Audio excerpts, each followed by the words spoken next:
ભાવનગર લઠ્ઠાકાંડમાં આજે 23 ઓગસ્ટે વધુ 2 લોકોના મોત નીપજ્યા છે। આમ ભાવનગર લઠ્ઠાકાંડમાં અત્યાર સુધી 13 લોકોએ જીવ ગુમાવ્યા છે। તો બીજી બાજુ લઠ્ઠાકાંડની ઊંડાણપૂર્વક તપાસ કરવા માટે આઈજીપી ગગનદીપ ગંભીર પણ ભાવનગર પહોંચ્યા છે અને તેમણે પહેલા પોલીસ સાથે બેઠક કરી હતી અને ત્યારબાદ આરોપીઓની પૂછપરછ પણ શરૂ કરી છે।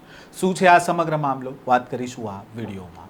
વૈષ્ણવજન તો તેને કહીએ જે પીડ પરાઈ જાનાને રે। નમસ્કાર, નવજીવન ન્યૂઝમાં આપનું સ્વાગત છે। હું છું જયંત દાફડા। ભાવનગરમાં ડુપ્લિકેટ દારૂ પીવાના કારણે અનેક પરિવારોના માળા વિખાઈ ગયા। તેવામાં છેલ્લા 2 દિવસમાં 5 લોકોએ ઝેરી દારૂ પીવાના કારણે મોતને ભેટ્યા છે। આજે ભાવનગરમાં સારવાર લઈ રહેલા 2 દર્દીઓના મોત થયા છે, જેમાં વાત કરવામાં આવે તો છેલ્લા કેટલાક દિવસથી મૂળ મહીસાગરનો મુકેશ ડામોર ભાવનગરની સરટી હોસ્પિટલમાં સારવાર હેઠળ હતો। જો કે ગંભીર સ્થિતિ હોવાથી તેને આઈસીયુમાં રાખવામાં આવ્યો હતો, પરંતુ સારવાર દરમિયાન આજે યુવકે જીવ ગુમાવ્યો છે। મૂળ સંતરામપુર તાલુકાના બુગડ ગામનો વતની 35 વર્ષીય મુકેશ ડામોર છેલ્લા કેટલાક વર્ષથી ભાવનગરની કંપનીમાં હિટાચી મશીન ઓપરેટરનું કામ કરતો હતો। તેમના પરિવારમાં એક 6 મહિનાનો પુત્ર અને 2 વર્ષની પુત્રી પણ છે।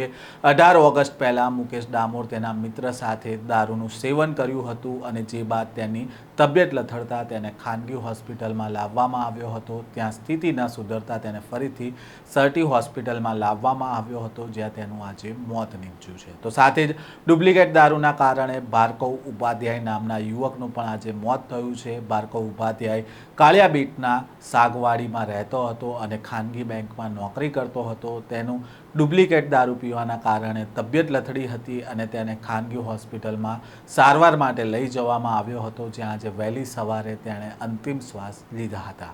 ગઈકાલે એટલે કે 22 ઓગસ્ટની વાત કરવામાં આવે તો ભાવનગર લઠ્ઠાકાંડમાં 3 લોકોએ જીવ ગુમાવ્યા હતા।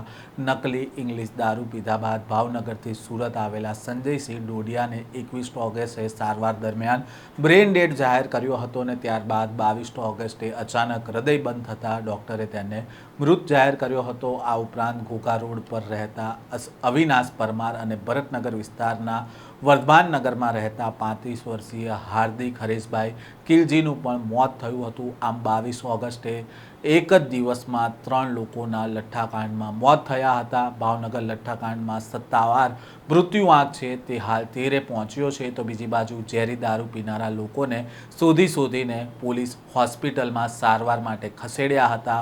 હાલ એક જ દર્દી સારવાર હેઠળ છે, બાકીના તમામની તબિયતમાં સુધારો થતાં તેમને હોસ્પિટલમાંથી રજા આપી દેવામાં આવી છે।